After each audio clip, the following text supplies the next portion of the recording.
Assalamualaikum warahmatullahi wabarakatuh. Waalaikumsalam warahmatullahi wabarakatuh. Bismillahirrahmanirrahim.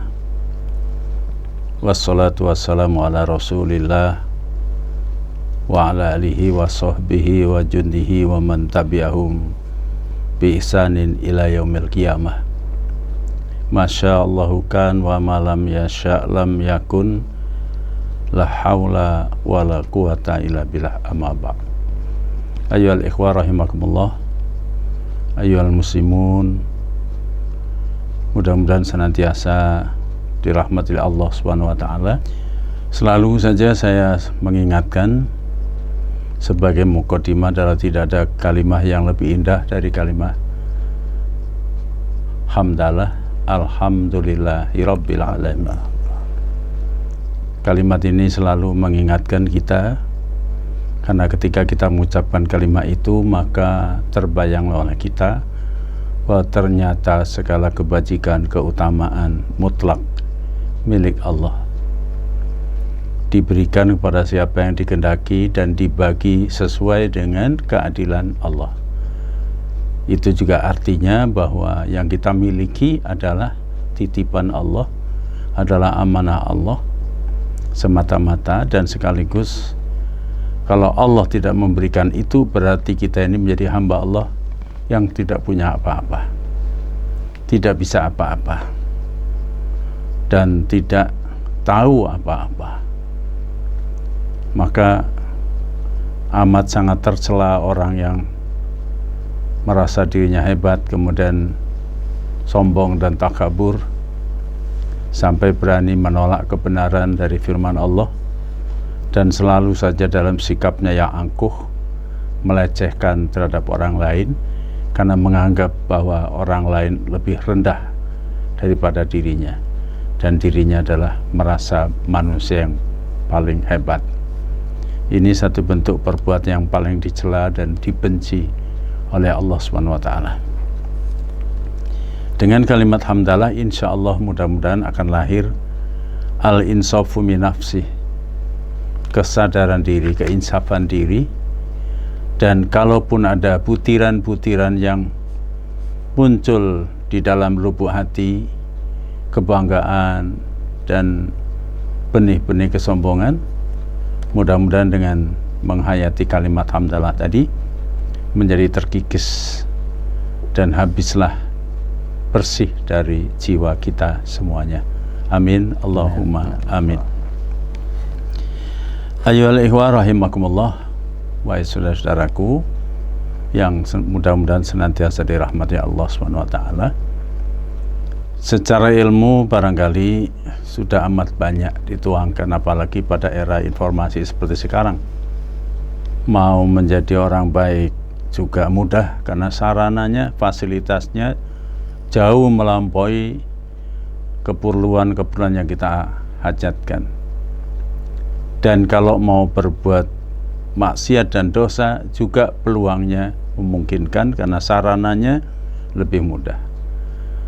Maka di sini merupakan tes kualitas di tengah arus informasi dari berbagai kepentingan dan berbagai macam warna yang pada intinya positif dan negatif. Maka ini adalah merupakan ujian kualitas kita.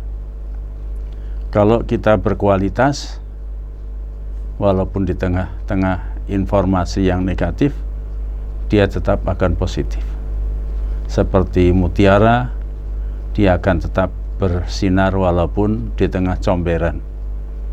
Atau bagaikan ikan di laut, sekalipun di tengah samudra yang penuh dengan air garam, asin, tapi dia tetap tawar dan bisa menetralisirnya.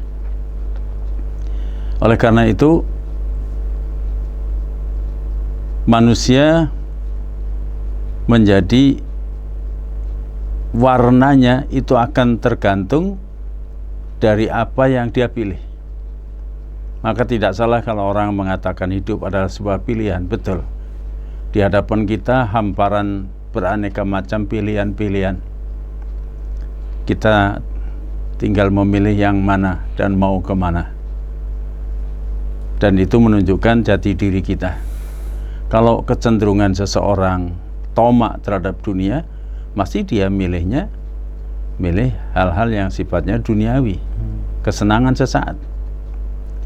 Kalau kecenderungan hatinya atau yang bersemayam di hatinya itu adalah mencari kenikmatan dan kepuasan nafsu, maka orientasinya juga cenderung kepada hal-hal yang bersifat kenikmatan sesaat. Maka muncul satu kelompok yang disebut dengan kelompok hedonis, penganut hedonisme.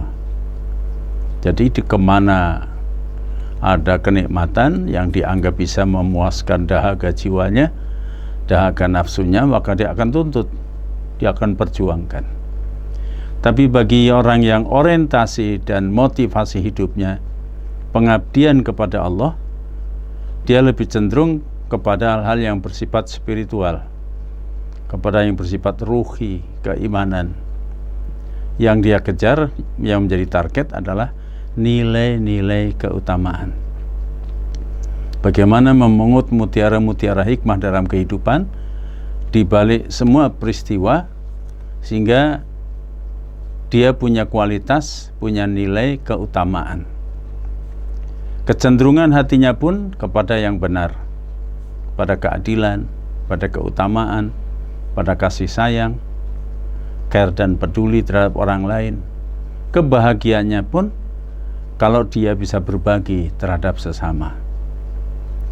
Dalam beberapa pertemuan selama Ramadan, saya menyampaikan bahwa Ramadan atau datangnya bulan suci Ramadan adalah merupakan anugerah Allah SWT yang luar biasa sebagai wujud kasih sayang Allah kepada manusia. Karena satu, ketika kita banyak melakukan perbuatan dosa, dijadikan 1 bulan setiap tahun itu kafarat, momentum untuk menghapus dosa-dosa kesalahan 1 tahun lamanya. Yang kedua, hidangan lezat secara iman, karena dengan Ramadan ibarat kendaraan, dia bongkar mesin, artinya membersihkan diri, karat-karat jahiliyahnya, sifat-sifat nifak, anasir-anasir kesyirikan, itu dibongkar habis di bulan suci Ramadan.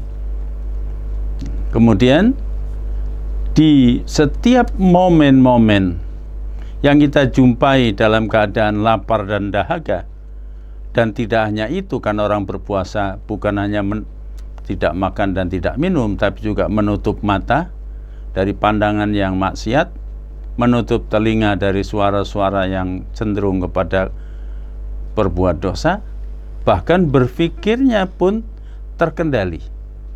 Karena hakikat puasa adalah latihan pengendalian diri.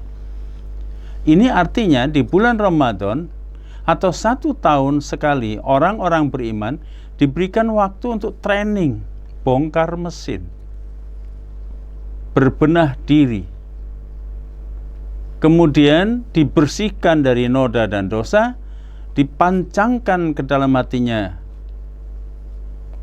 keimanan. Kemarin kita bahas tentang ihsan dan muraqabatullah, sehingga makin mantap dia dalam segala keadaan, segala cuaca, mampu menciptakan iklim kondusif bagi dirinya terhadap Sang Pencipta, mampu menghubungkan dirinya kepada Sang Pencipta. Ini luar biasa. Disinilah sumber segala kebajikan dan keutamaan. Dan yang kedua, dari syariat Ramadan itu sendiri memberikan satu edukasi kepada kita, betapa pentingnya ada care dan peduli terhadap sesama, karena kita makhluk sosial yang tidak bisa hidup sendiri. Maka diajarkan di bulan Ramadan supaya kita menjaga diri untuk tidak mengatakan sesuatu yang bisa mengusik ketentraman hatinya, apalagi berbuat yang merugikan. Bahkan kita diajarkan ada care dan kepedulian terhadap sesama. Inilah antara lain yang saya sebut sebagai suatu hidangan kasih sayang Allah, rahmat Allah pada orang beriman. Itu setiap 1 tahun sekali selama 1 bulan.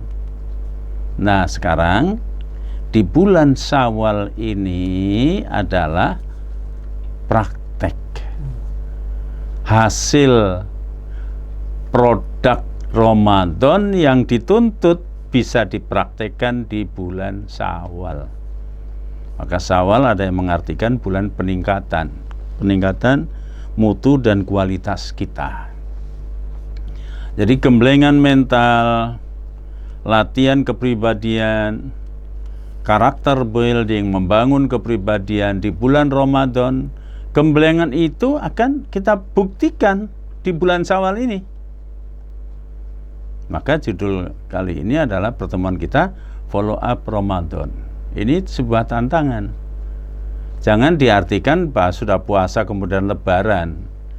Lebaran itu dari bahasa Jawa lebar, artinya bubaran. Jadi pahalanya bubar karena prakteknya yang kurang benar. Lebaran, luberan, laburan, ya. Ini dari kata lebaran itu artinya kalau lebaran bubar. Bisa bubar artinya selesai puasanya tapi juga bisa bubar pahalanya. Karena di hari Idul Fitri, hari lebaran seolah-olah kita lepas dari belenggu. Kemudian berbuat apa saja. Nah ini yang keliru tentunya. Jadi atau dalam prakteknya selama 1 bulan kita tidak makan, tidak minum siang harinya, kemudian di hari lebaran gembul sekali, kita makan segalanya dan seterusnya. Ini juga bisa menjadi bubaran kesehatan kita. Maka ada juga di antara kita yang salah dalam penerapan. Begitu masuk bulan lebaran, kemudian sakit perut lah, buang-buang air, ini dan seterusnya, karena salah penerapannya. Laburan di sini, orang Jawa mengatakan labur itu dilabur, dicat. Tempat orang pada dandan, pakaian bagus, sepatu bagus, sandal bagus, kerudung bagus, bahkan kelompok-kelompok elit tertentu rumah mesti dipermaklah, catnya diganti, sofanya diganti, bahkan mobilnya juga diganti, asal jangan istrinya aja diganti, karena akan menghadapi tamu dan seterusnya. Nah ini laburan bisa luberan. Bukan itu yang saya maksud. Maka di sini adalah mari di bulan Syawal ini tantangan buat kita harus meningkat. Kita mampu mempraktekkan apa yang kita peroleh di bulan Ramadan. Nah ini kan tantangan. Loh kok berarti kita ini terus menerus ya, tidak ada ujungnya ya. Bahwa sekali-kali ibadah itu istirahat. Tidak ada, namanya dunia ya inna ma'al usri yusran. Kesulitan ada, kemudahan bersama kesulitan. Kita mesti menghadapi problem dan masalah karena hidup sendiri memang kita ditugaskan ke dunia ini untuk ibadah. Tidak ada disebut dunia ini tempat leha-leha, tempat melampiaskan kesenangan, tidak ada. Yang ada dunia itu adalah tempat perjuangan. Dunia adalah medan pengabdian. Dunia adalah merupakan kawah condro di mukonya untuk mewujudkan atau membuktikan bahwa kita ini eksis orang beriman yang tunduk dan patuh kepada Allah. Maka isinya 2, problema dan harapan. Harapan dan problema. Kalau tidak percaya, boleh kita rasakan dan kita rasakan sendiri. Sepanjang usia kita isinya cuma 2 tadi. Harapan, problema. Problema muncul selesai, timbul harapan. Harapannya terpenuhi, yang muncul problema. Itu mesti. Sampai kapan? Sampai selesai hidup ini. Selama kita masih hidup, pasti kita dihadapkan oleh problem dan masalah. Dan justru kualitas kita akan ditentukan ketika kita menjalani dan berhadapan dengan 2 hal tadi. Harapan. Kadang-kadang harapannya melampaui batas usia. Halu, ya. Banyak keinginan-keinginan macam-macam yang di luar bahkan melanggar syariat, dengan cinta dunia yang berlebihan, cinta nafsu, mengikuti kemauan, memperturutkan kemauan nafsu berlebihan, itu harapannya bisa puas, bisa segala macam, bisa begini, bisa begitu, sepuas-puasnya, mereguk kepuasan sepuas-puasnya, mumpung masih hidup. Ketika muda dia bilang mumpung masih muda, kapan lagi kalau bukan sekarang. Kita lampiaskan waktunya kita bersenang-senang. Untuk apa kita cari uang, untuk apa kita kerja kalau bukan untuk bersenang-senang. Jadi dia lampiaskan. Ketika sudah tua pun masih bisa ngomong, mumpung masih hidup katanya, sebelum mati. Naudzubillah min dzalik. Jadi sekali lagi, hidup kita menghadapi harapan dan problema, dan kualitas kita akan ditentukan ketika kita sedang menghadapi harapan dan problematika kehidupan itu.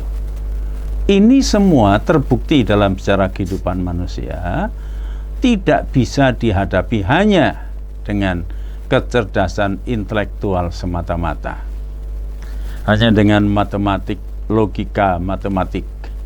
Tidak bisa. Ada hal-hal yang di luar nalar manusia. Ada faktor-faktor X yang memerlukan satu kejernihan hati kita. Karenanya dalam hidup ini tidak cukup memandang dengan mata kepala, merasa hanya dengan rasa-rasa perasaan kita. Tidak cukup, karena ada hikmah di balik peristiwa.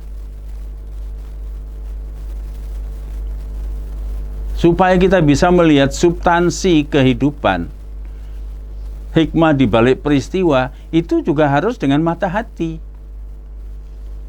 Mata hati yang bisa jernih kalau ada iman di dalam dada kita.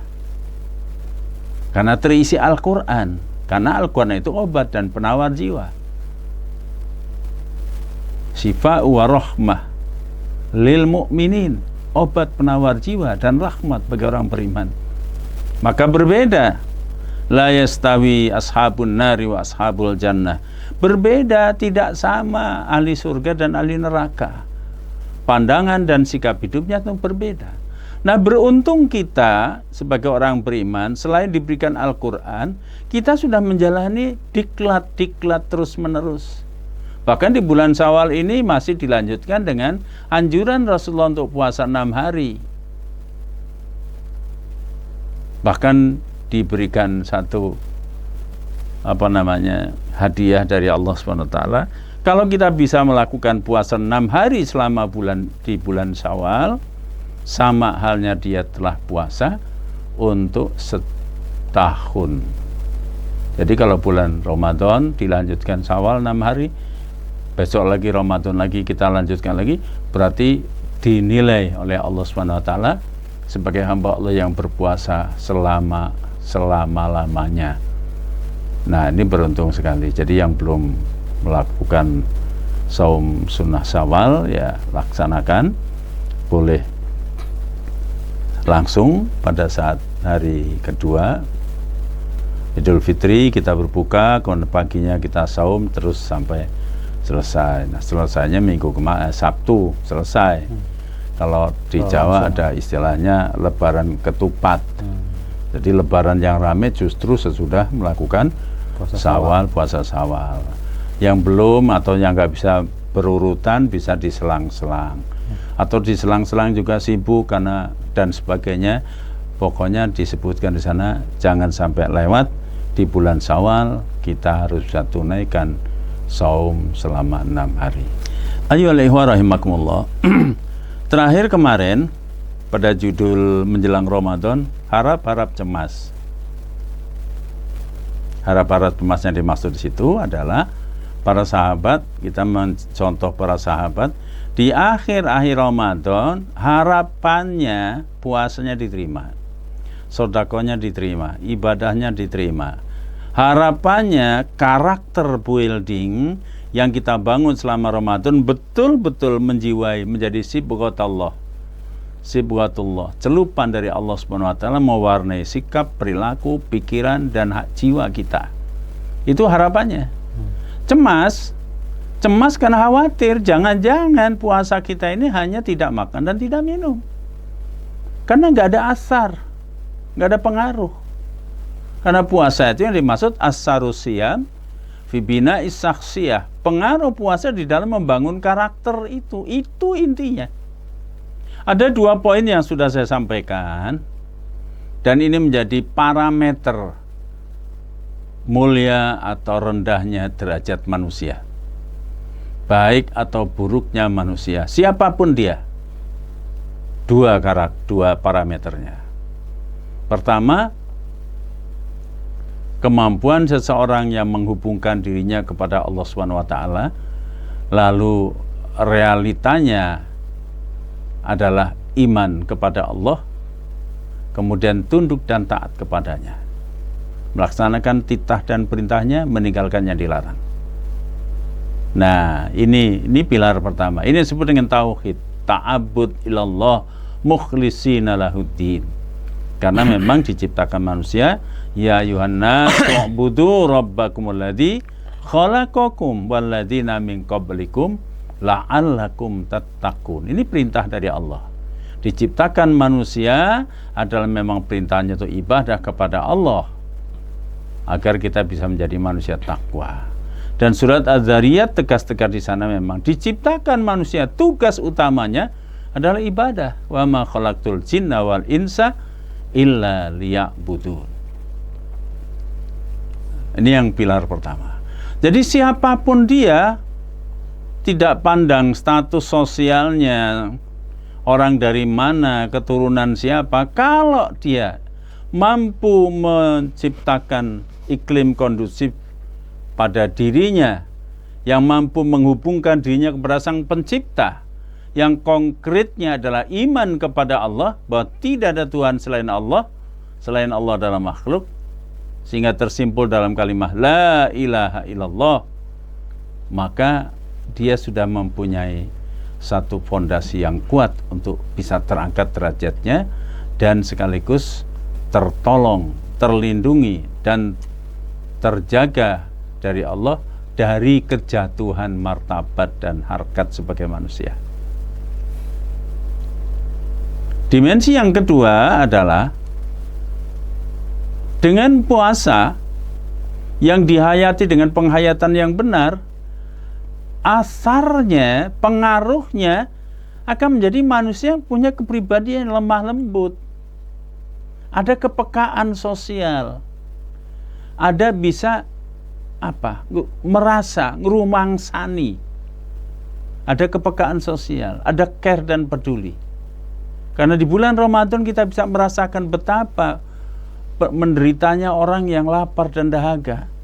Kalau orang berpuasa lapar dan dahaga, tapi ada batas waktunya, ada limit waktunya. Nanti begitu maghrib selesai. Bayangkan saudara-saudara kita yang tidak punya, sekarang tidak punya, nanti malam nggak punya, nggak ada yang dimakan. Maka itu menjadikan pengalaman yang berharga, pelajaran bagi kita. Oh, begini mesti orang yang menderita itu. Mestinya kita bersyukur kepada Allah karena tidak diberikan kesempitan seperti itu, dan timbul rasa jiwa kepedulian terhadap sesama. Maka seperti yang saya katakan, bahwa puasa melahirkan satu kepribadian atau pengaruhnya adalah menjadi manusia yang punya jiwa itsariyah atau altruisme, bahkan rela berkorban, rela berpayah-payah, rela menderita untuk menolong saudara kita. Dan dia bahagia melihat kalau dia bisa menolong, membebaskan atau berbagi terhadap sesama. Dia bahagia melihat orang lain bahagia.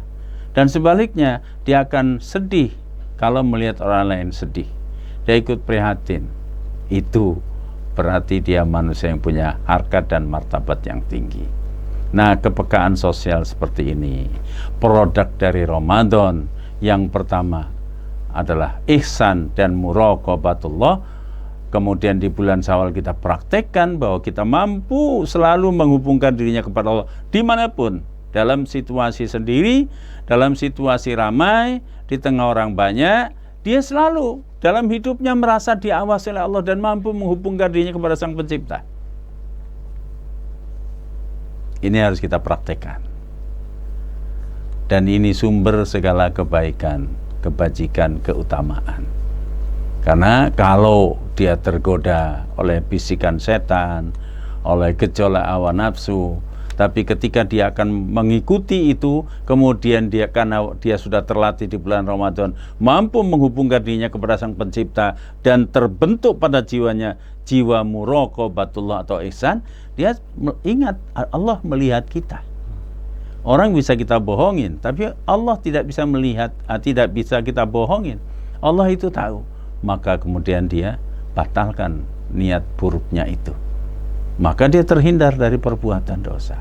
Ketika ada perintah berbuat kebaikan, melakukan suatu amal keutamaan, baik yang bersifat kemanusiaan dan sebagainya, ketika dia ada sesuatu, misalnya bencana ataupun orang lain menderita yang harus kita tolong, itu ada pertarungan batin di antara kita. Satu sisi sayang harta kita untuk menolong orang lain, atau untuk apa menolong orang lain, emang gua pikirin. Itu ada pertarungan, satu pertarungan nafsu dan satu pertarungan iman. Kalau dia pada saat itu memang sudah terlatih jiwa muraqabatullah, kemudian dilengkapi dengan isariyah, maka dia akan mampu menyingkirkan bisikan-bisikan setan dan pengaruh-pengaruh daripada selera syahwat. Maka dia rela berkorban, dia rela menderita, dia rela berpayah-payah untuk menolong sesama saudara kita, sesama manusia.